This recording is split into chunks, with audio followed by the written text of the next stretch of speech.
ನೋಡಜ್ಜಿ mobile ಕೊಡೋದೇ ಇಲ್ಲ, ಯಾವಾಗಲೂ ಅವನಿಗೆ ಮೊಬೈಲ್. ನಾವೆಲ್ಲ ಫೋನ್ ಇಲ್ಲದೆ ಇರಲಿಲ್ಲ. ದೇವರಿಗೆ ಕೈ ಮುಗಿದು ಆಮೇಲೆ ರೇಡಿಯೋ ಕೇಳ್ತಾ ಇದ್ದೆ.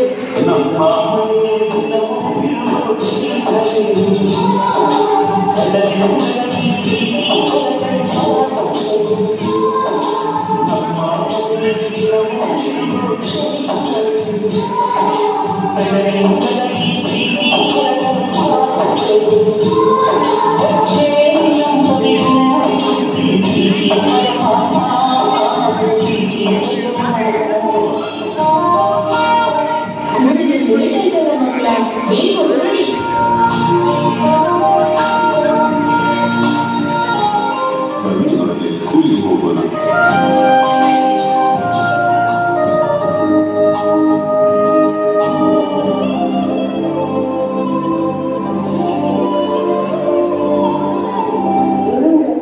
ಜಾಬ್ ಕನ್ಫರ್ಮ್ ಆಯಿತು, ನಾಳೆ ಜಾಯ್ನ್ ಆಗ್ತಾ ಇದ್ದಾರೆ. ಕಂಗ್ರಾಚುಲೇಷನ್ ಭವ್ಯ, ಒಳ್ಳೆ ವಿಷಯ. ಆದರೆ ಅಪ್ಪ ಅಮ್ಮನನ್ನು ಯಾರು ನೋಡಿಕೊಳ್ಳೋದು? ಅದೇ ನನ್ನ ಫ್ರೆಂಡ್ ಒಂದು ಒಳ್ಳೆ ಜಾಬ್ ಆಗಿದೆ, ಅಲ್ಲಿ ಜ್ವರವನ್ನು ತುಂಬ ಚೆನ್ನಾಗಿ ನೋಡ್ಕೊಳ್ತಾರೆ. ಅಲ್ಲಿ ಕಲಿಸಿದ್ರೆ ಬೇಡ, ಅವರು ಮನೆಯಲ್ಲೇ ಅವರನ್ನು ಈ ವಯಸ್ಸಲ್ಲಿ ದೂರ ಕಳಿಸೋದು ಚೆನ್ನಾಗಿರಲ್ಲ. ಹಾಗಲ್ಲ ರೀ, ನಾವಂತೂ ಬೆಳಿಗ್ಗೆ ಮನೆಗೆ ಹೋಗಿಲ್ಲ, ಅವರಿಗೂ ಮೆಡಿಕಲ್ ತಗೊಳ್ಳೋದಕ್ಕೂ ಗೊತ್ತಾಗಲ್ಲ. ಅಲ್ಲಿ ಆದರೆ ಹಾಗಲ್ಲ, ಅಲ್ಲಿ ಎಲ್ಲ ಡಾಕ್ಟರ್ ಜನ ಇರ್ತಾರೆ, ಅವರ ಲೈಫ್ನವರಿಗೆ ತುಂಬ ಖುಷಿಯಾಗಿರ್ತಾರೆ. ಆಯಿತು, ಹಾಗಾದರೆ ನೀವು ಹೇಳಿದ ಹಾಗೆ ಆಗಲಿ. ಆದರೆ ಈ ವಿಷಯವನ್ನು ಅವರ ತಿಳಿಸಬೇಕು.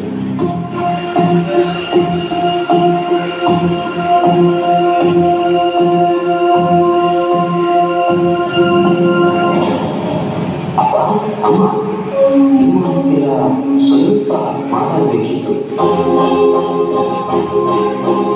ಇವತ್ತಾದ್ರೂ ಈ ಅಮ್ಮನ ಹತ್ರ ಮಾತಾಡೋಕ್ಕೆ ಹುಡುಕುತ್ತಾ ಇದ್ದಲ್ವಾ? ಹೇಳು ಮಗ, ಏನು ವಿಷಯ? ಹೌದಮ್ಮ, ನಿಮಗೂ ಗೊತ್ತಲ್ವಾ, ನನಗೆ ಈಗ ಕೆಲಸದ ಒತ್ತಡ ಜಾಸ್ತಿ ಆಗ್ತಾ ಇದೆ. ಜೊತೆಗೆ ನನ್ನ ಶಾಲೆಯಲ್ಲಿ ಮನೆಯನ್ನು ಸಂಭಾಳಿಸಲಿಕ್ಕೆ ಕಷ್ಟ ಆಗ್ತಾ ಇದೆ. ಹಾಗೆಯೇ ನಾಳೆಯಿಂದ ಮದುವೆ ಕೆಲಸಕ್ಕೆ ಹೋಗ್ತಾ ಇದ್ದಾರೆ. ಹಾಗಾಗಿ ನಾನು ಏನು ಹೇಳಬೇಕಂತಂದರೆ, ನನಗೂ ನಿಮಗೆ ಬೇಕಾದ ಹಾಗೆ ಟೈಮ್ ಕೊಡಲಿಕ್ಕೆ ಆಗ್ತಾ ಇಲ್ಲ. ಹಾಗೆ ನಾನು ಮತ್ತೆ ಅವರು ಸೇರಿ ಒಂದು ನಿರ್ಧಾರ ಮಾಡಿದ್ದೆ. ಏನು ಮಗ? ಅದೇನಂದರೆ, ಸ್ವಲ್ಪ ಸಮಯ ನನ್ನಿಂದ ದೂರ ಇರ್ತೀರಾ?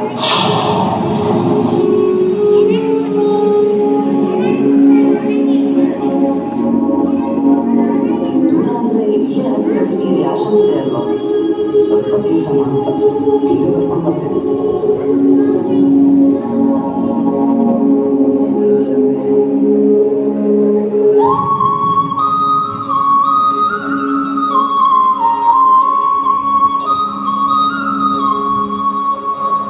ಏನು ಹೇಳ್ತೀನಿ ಮಗ?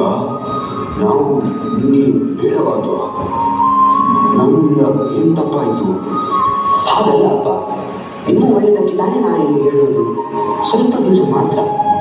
ಅಯ್ಯೋ, ಎಷ್ಟೇ ಕಷ್ಟ ಆದರೂ ಇಲ್ಲೇ ಊರಲ್ಲಿ ಉಪ್ಪು ಗಂಜಿ ತಿನ್ಕೊಂಡಿರ್ತೇವೆ. ನಿಮ್ಮನ್ನ ಅಪ್ಪಿನ ಬಿಟ್ಟು ಹೇಗೆ ದೂರ ಇರೋದು ಹೇಳು? ಹೌದು ಮಗ, ನಾವು ಇಲ್ಲೇ ಇರ್ತೇವೆ. ನಮಗೆ ಇಲ್ಲಿ ಏನಾಗಬೇಕು? ಇಲ್ಲೇ ಆರಾಮಾಗಿ ಇರ್ತೇವಲ್ವಾ? ಹಾಗಲ್ಲ ಅಪ್ಪ, ಇದು ನನ್ನ ನಿರ್ಧಾರ. ನಾನು ಹೇಳಿಯಾಗಿದೆ. ನಿಮ್ಮ ಒಳ್ಳೆಯದಕ್ಕೆ ಹೇಳ್ತಿರೋ ತಾನೇ ಕರ್ಕೊಂಡು ಬರ್ತೇನೆ. ಅಲ್ಲೇ ಇರೋದಿಲ್ಲ. ಸಂಜೆ ರೆಡಿಯಾಗಿದೆ.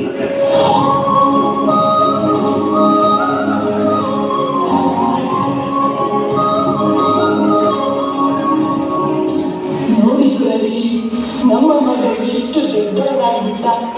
ಜನ್ಮ ಕೊಟ್ಟ ತಂದೆ ತಾಯಿನ ದೂರ ಕಳಿಸುವಷ್ಟು. ನಾನು ಅವನಿಂದ ಇಂಥ ರೀತಿಯ ಮಾತನ್ನು ನಿರೀಕ್ಷಿಸಿದೆ. ಏನು ಮಾಡಲಿಕ್ಕಾಗ್ತದೆ?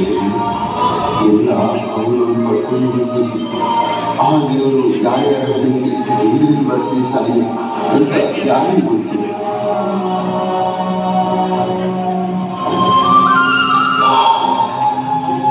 ಸಮಾಧಾನ ಮಾಡಿಕೊ. ನಾವು ನಮ್ಮ ಕರ್ತವ್ಯವನ್ನು ಪೂರೈಸಿದ್ದೇವೆ. ನಾವು ಒಳ್ಳೆ ಸ್ಥಾನದಲ್ಲಿ ನಿಲ್ಲಿಸಿದ್ದೇವೆ. ಅವನು ಹೆಂಡತಿ ಮತ್ತು ಸಾಕ ಇದು ಇದ್ದಾನೆ. ಇನ್ನು ಅವನಿಗೆ ನಮ್ಮ ಅಗತ್ಯ ಇಲ್ಲ ಕಣೆ.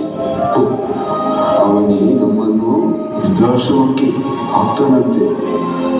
ನೀನ್ ಯಾಕೆ ಸುಮ್ಮನೆ ಹತ್ತು ಆರೋಗ್ಯ ಹಾಳು ಮಾಡ್ಕೊಳ್ತೀವಿ? ಆರೋಗ್ಯ ಕಾಪಾಡ್ಕೊಂಡು ಏನ್ ಮಾಡೋದು ರೀ? ಯಾರಿಗೋಸ್ಕರ ಬದುಕ್ತಾ ಇದ್ದೆವು ಅವರಿಗೆ ನಾವು ದೊಡ್ಡ. ನಾವಿನ್ನು ಬದುಕಿದ್ದು ಸತ್ತ ಹಾಗೆ. ಬಾ, ಎಲ್ಲಿಂದೆಗೂ ತುಂಬಿಸ್ಕೊ. ಆಮೇಲೆ ತಡ ಆದ್ರೆ